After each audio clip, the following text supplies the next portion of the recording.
Viewers, welcome back to my channel Stri world. मेरा नाम Beauty है। मैंने लास्ट ईयर ही बीएड कंप्लीट किया है, साथ ही साथ फर्स्ट एयर में सीटेड क्वालिफाई किया है। पेपर 1 में मेरे 118 मार्क्स थे और पेपर 2 में मेरे 102 मार्क्स थे। करेंटली मैं सभी टीचिंग एग्जाम्स की प्रिपरेशन करती हूँ और मैं अपनी प्रिपरेशन जर्नी यूट्यूब पर शेयर करती हूँ। अगर आप मेरे चैनल पर नए हैं तो मेरे चैनल को सब्सक्राइब करना ना भूलें। आज मेरे दिन की शुरुआत हुई थी सुबह 3:30 बजे और सुबह उठकर सबसे पहले मैंने ब्रश कर लिया ताकि मुझे थोड़ा फ्रेश फील हो। सर्दियों में सुबह उठना थोड़ा मुश्किल होता है, लेकिन मैं फिर भी कोशिश करके हर दिन सुबह उठ ही जाती हूँ।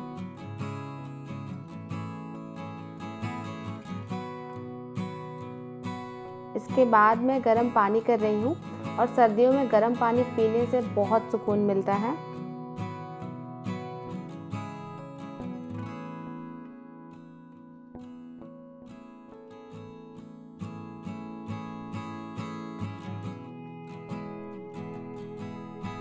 सुबह के 3:45 बज गए हैं और यहाँ मैं आपको रियल टाइम सर्च करके दिखाना चाहूँगी।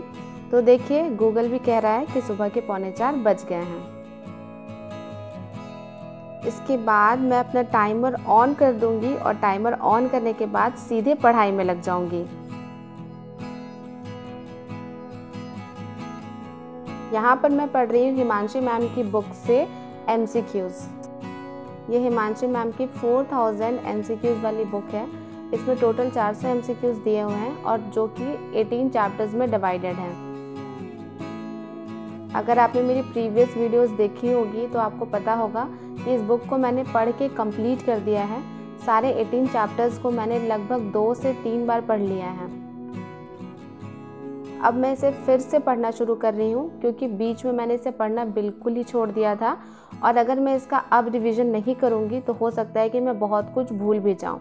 तो इसलिए आज मैं चैप्टर 1 से फिर से इस बुक को स्टार्ट कर रही हूँ पढ़ना। इस बुक में जितने भी चैप्टर्स हैं, चैप्टर 12 तक, हर चैप्टर में 200 से 250 क्वेश्चंस दिए हुए हैं। अगर आप किसी भी टीचिंग एग्ज़ाम्स की तैयारी कर रही हैं या फिर आप सीटेड की तैयारी कर रही हैं तो इसमें जितने भी MCQs दिए हुए हैं वो मोर देन इनफ हैं। मैं इस बुक को स्पेशली DSSB PRT 2022 के लिए पढ़ रही हूँ क्योंकि जो DSSB PRT का जो पैटर्न है उसमें सेक्शन B में 100 मार्क्स की पेडागॉजी आती है और 100 मार्क्स अपने आप में एक बहुत बड़ा सेक्शन है।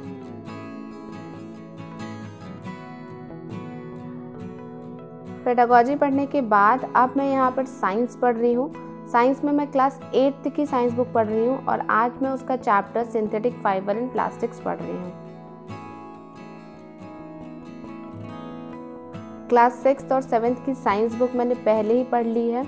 जब मैं लाइव स्टडी सेशन रखा करती थी तो उसी सेशन में मैंने क्लास 7 की साइंस बुक बिल्कुल अच्छे से कंप्लीट कर लिया था। यहाँ पर मैं टाइमर ऑन करना भूल गई थी तो फिर मैंने इसे दोबारा से ऑन किया है।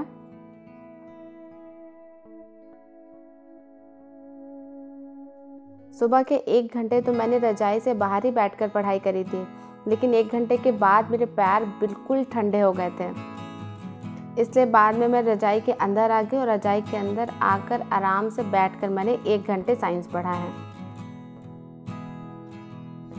Synthetic fibre and plastic chapter मैंने पहले भी क्लास 6 और 7 के बुक में पढ़ी है और ऊपर से मेरा साइंस में जो सब्जेक्ट है वो केमिस्ट्री है और ये चैप्टर केमिस्ट्री के अंदर आता है, तो ये चैप्टर मुझे थोड़ा इंटरेस्टिंग लग रहा था पढ़ने में।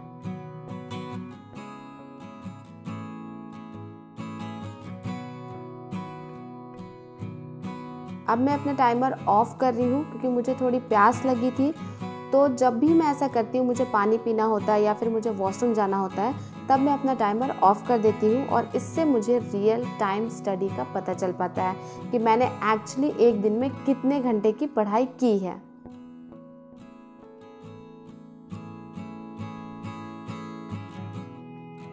जब भी मैं पढ़ती हूँ मैं इस बात का बहुत अच्छे से ध्यान रखती हूँ कि मैं रेगुलर पानी पीती रहूँ, अदरवाइज़ मैं अगर पानी नहीं पीऊँगी तो मुझे नींद आ जाएगी। इसके बाद मैं पढ़ाई करने के लिए छत पर आ गई थी और सुबह का सूरज देखिए कितना प्यारा लग रहा है, तो मैंने इसका एक वीडियो शूट कर लिया। सुबह में जो एनवायरनमेंट होता है वो बहुत ही ज़्यादा शांत होता है, बहुत काम होता है। नेचर में एक बहुत अलग तरह की पॉजिटिविटी होती है, तो सुबह पढ़ाई करने का मज़ा बहुत अलग है। यहाँ पर मैंने जैकेट पहन लिया है क्योंकि छत पर बहुत ठंड लग रही थी, लेकिन उसमें भी पढ़ाई करने में बहुत मज़ा आ रहा था। और जब ऐसे एकदम पीसफुल नेचर में आप बैठकर कोई भी काम करते हैं तो आपकी एफिशिएंसी जो है वो डबल हो जाती है। इसके बाद मैं अपना टाइमर ऑन कर ले रही हूँ और अब मैं पढ़ रही हूँ जीके। जीके में मैं पढ़ रही हूँ हिस्ट्री, और हिस्ट्री में भी जितने भी वायसराय और गवर्नर्स हुए थे इंडिया के, मैं उनके बारे में पढ़ रही थी।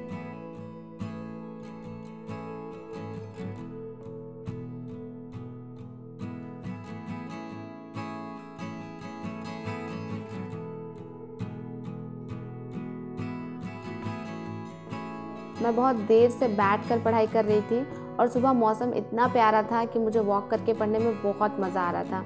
तो उसके बाद मैंने लगभग 1 घंटे तक वॉकिंग भी कर लिया और साथ साथ में मैंने पढ़ाई भी कर ली।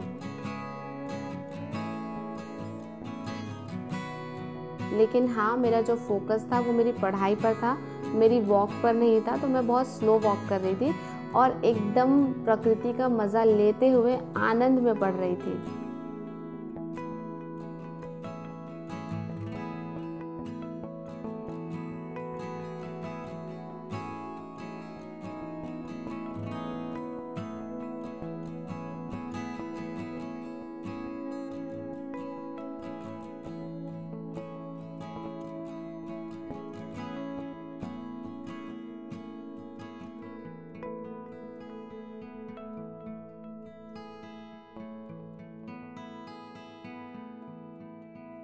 अब मैं टाइमर अपना ऑफ कर दूंगी और आज मैंने मॉर्निंग में 3.5 घंटे की पढ़ाई पूरी कर ली है। और मैं ये कह सकती हूँ कि आज का जो मेरा मॉर्निंग था वो बहुत बहुत बहुत ज़्यादा प्रोडक्टिव था। तो मैं आपको भी ये कहती हूँ कि अगर आप भी ऐसे सुबह उठने की आदत डाल लेती हैं तो सुबह में 2-2.5 घंटे आप भी पढ़ाई कर सकती हैं। हो सकता है कि आप हर दिन 3.5 घंटे की पढ़ाई ना कर पाएँ, लेकिन 2-2.5 घंटे तो आप आराम से पढ़ सकती हैं।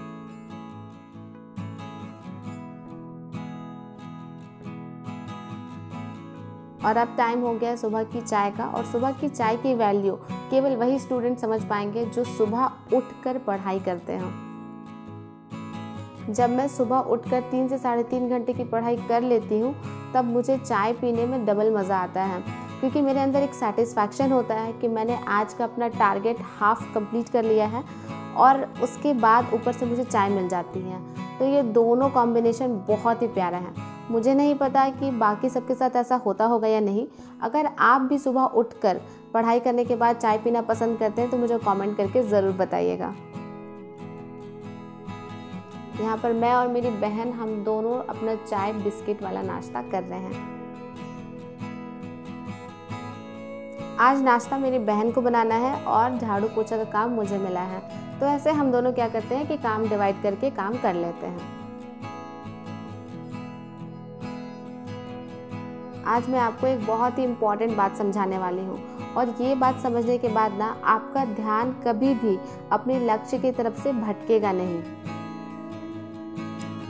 जब हम किसी रास्ते पर चलना शुरू करते हैं या फिर उस रास्ते को चुनते हैं जहाँ से हमारा लक्ष्य हमें साफ साफ दिखाई दे रहा होता है, तो हमेशा याद रखिए कि रास्ते के किनारे में ऑडियंस बैठी होती है जो हमेशा आपको कुछ न कुछ कहेगी, आपको ताने मारेगी, कभी आपको अप्रिशिएट करेगी, कभी आपकी टांग खींचेगी।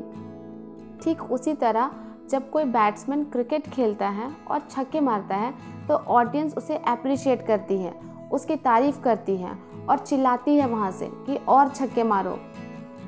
लेकिन जब कभी किसी मैच में वही बैट्समैन 0 रन पे आउट हो जाता है तो वही ऑडियंस उसे नीचा दिखाती है, उसे कुछ बुरा कहती है, कुछ गलत कहती है। तो सोचिए कि अगर बैट्समैन ऑडियंस के हिसाब से खेलना शुरू कर दे तो क्या कभी भी वो अपने लक्ष्य तक पहुंच पाएगा?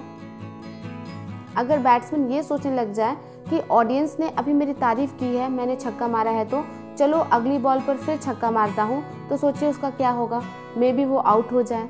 और अगर बैट्समैन ये सोचने लग जाए कि ऑडियंस ने मुझे बुरा कहा है, मैं 0 रन पे आउट हो गया हूँ, चलो अब क्रिकेट खेलना ही छोड़ दूँ, तब बताइए क्या वो अपने लक्ष्य तक कभी पहुँच पाएगा? हमारे साथ भी ऐसा ही होता है कि जब हम अपने लक्ष्य के रास्ते पर बढ़ रहे होते हैं तो हमारे चारों तरफ ऑडियंस बैठी होती है, और ऑडियंस का क्या काम होता है, जब हम कुछ थोड़ा अचीव कर लेते हैं तो हमें सपोर्ट करती है, लेकिन जब हम अचीव नहीं करते हैं तो हमें ताने मारती है, हमारे पैर खींचती है, हमें बुरा बोलती है, हमें बुली करती है और हम उनसे डर जाते हैं। याद रखिए, हमारा ध्यान जो है ऑडियंस की तरफ नहीं होना चाहिए, हमारा ध्यान हमारे लक्ष्य की तरफ होना चाहिए। और हमें हमारी ज़िंदगी का खेल अपने हिसाब से खेलना चाहिए। ज़िंदगी हमेशा हमारे सामने ऐसे गेंद नहीं फेंकेगी जिस पर हम हमेशा छक्का मार सकें। कभी कभी हमें 1 रन से भी काम चलाना पड़ता है और कभी कभी हमें आउट भी होना पड़ता है, लेकिन इसका मतलब ये नहीं है कि हम खेल दोबारा शुरू नहीं कर सकते हैं। जैसे बहुत सारी लड़कियां शादी के बाद पढ़ाई छोड़ देती हैं, लेकिन इसका मतलब ये नहीं है कि आप दोबारा शुरू नहीं कर सकती हैं। दोबारा शुरू करना या नहीं करना केवल और केवल आपके हाथ में है। याद रखिए, हम चाहे अच्छा परफॉर्म करें या फिर बुरा परफॉर्म करें, हमारा ध्यान सिर्फ और सिर्फ खुद पर होना चाहिए, ऑडियंस पर नहीं। जब तक आप ऑडियंस के हिसाब से चलेंगे, आप गोल गोल घूमते रह जाएंगे, आपको कहीं भी अपना लक्ष्य दिखाई नहीं देगा और आप वहाँ तक शायद कभी पूरे लाइफ में पहुँच भी नहीं पाएंगे। दूसरे क्या कहते हैं, दूसरे क्या सोचते हैं आपके बारे में, इतना ध्यान आप दूसरों पर मत दीजिए। जितना ध्यान आप दूसरों पर देंगी उतनी एनर्जी आपकी वेस्ट होगी। उससे बढ़िया है कि आप ध्यान खुद पर दीजिए कि आप खुद के बारे में क्या सोचती हैं और आप खुद क्या करना चाहती हैं। दूसरों से फोकस हटाइएगा, तब फोकस आपका अपने ऊपर जाएगा, और जब तक आपका फोकस अपने ऊपर जाएगा नहीं, तब तक आपको पता कैसे चलेगा कि आपको लाइफ में करना क्या है। लाइफ ऐसी ही होती है, बहुत सारे उलझन होते हैं, बहुत सारे लोग होते हैं जो हमें ताने मारते हैं, सबके क्रिटिक्स होते हैं। कोई ऐसी सिंगल लड़की नहीं होगी दुनिया में जिसे हर लोग अच्छा बोलते हों, ऐसा नहीं होता है। सबकी लाइफ में बहुत बड़े बड़े क्रिटिक्स होते हैं जो उनको बहुत बुरा कहते हैं, लेकिन जो लोग उन पे ध्यान न देकर खुद पे ध्यान देते हैं ना, वो आगे निकल जाते हैं, कुछ कर जाते हैं। मैं तो आपसे एक ही बात कहूँगी कि अगर आपको नेगेटिविटी देखनी है तो खुद की देखिए, पॉजिटिविटी देखनी है तो खुद की देखिए। देखिए कि कौन कौन सी जगह पर आप नेगेटिव हो जाती हैं और कहाँ कहाँ आप बहुत पॉजिटिव रहती हैं। आइडेंटिफाई करिए कि आपके वीक पॉइंट्स क्या हैं और आपके स्ट्रॉन्ग पॉइंट्स क्या हैं। जो वीक पॉइंट्स हैं उसको दूर करने की कोशिश करिए और स्ट्रॉन्ग पॉइंट को और स्ट्रॉन्ग बनाइए, और फिर देखिएगा धीरे धीरे आपकी ज़िंदगी सुलझती जाएगी। अब मैंने नाश्ता कर लिया है और नहाकर मैं बिल्कुल रेडी हो गई हूँ, और इसके बाद मैंने अपना टाइमर ऑन कर दिया है और अब बारी है मैथ्स की, और मैथ्स में मैं सॉल्व कर रही हूँ कंपाउंड इंटरेस्ट। मैंने सैटरडे नाइट चैलेंज में भी आपको बताया था कि मैं कंपाउंड इंटरेस्ट गगन प्रताप सर से पढ़ रही हूँ, और उनकी एक फुल वीडियो है 14 आवर्स की, तो बस उसी को मैं कंप्लीट करने में लग गई हूँ। इसके अलावा हमारी फैमिली जो है वो 10K की हो गई है, तो मुझे बहुत खुशी है इस बात की कि मेरे साथ 10,000 लड़कियां जुड़ चुकी हैं। उससे भी ज़्यादा खुशी मुझे इस बात की होती है जब लड़कियां ये कमेंट करती हैं कि दी, मैंने आपकी वजह से 5 से 6 घंटे की पढ़ाई करनी शुरू कर दी है, खुद के लिए टाइम निकालना शुरू किया है, मेरे लाइफ में थोड़ा पॉजिटिव शिफ्ट आ गया है। तो मुझे बहुत अच्छा लगता है, ये मेरे लिए सच में बहुत बहुत बहुत ज़्यादा मीनिंगफुल है, क्योंकि अगर आप अपनी पूरी ज़िंदगी में किसी एक इंसान की भी ज़िंदगी बदल पाते हैं तो समझिए कि आपकी ज़िंदगी सफल हो गई। इसके अलावा मैं अपनी सभी सब्सक्राइबर्स के लिए एक बहुत ही स्पेशल वीडियो कल बनाऊंगी, आप सभी उस वीडियो को ज़रूर देखिएगा। अगर आप मुझसे पर्सनली बात करना चाहती हैं तो मेरे इंस्टाग्राम का लिंक मेरे चैनल के अबाउट सेक्शन में दिया हुआ है, आप वहाँ पर जाइए और मुझको फॉलो करिए। मैं जब भी फ्री रहूँगी आपके मैसेज का जवाब ज़रूर दूँगी। इसके साथ ही मैंने 4.5 घंटे की पढ़ाई पूरी कर ली है और अभी दिन के केवल 11:30 बज रहे थे। तो ये मेरा फर्स्ट हाफ था और फर्स्ट हाफ मेरा बहुत ही अच्छा बीता है। अब नेक्स्ट हाफ को मैं ऑर्गेनाइज़ करूँगी और देखती हूँ कि मैं नेक्स्ट हाफ में कितना पढ़ाई कर सकती हूँ। अगर आपको मेरी ये वीडियो अच्छी लगी हो तो इसे थम्स अप देना मत भूलिएगा, क्योंकि मुझे वीडियो बनाने में और इसे अपलोड करने में बहुत मेहनत लगता है, लेकिन आपको सब्सक्राइब करने में और लाइक करने में केवल 2 सेकंड लगते होंगे। इसी तरह के मोटिवेशनल स्टडी ब्लॉग के साथ मैं आपसे मिलती रहूँगी, आपका हौसला बढ़ाती रहूँगी, आपके लाइफ में वैल्यू ऐड करती रहूँगी, आपकी लाइफ में पॉजिटिव शिफ्ट लाती रहूँगी। मिलते हैं नेक्स्ट वीडियो में।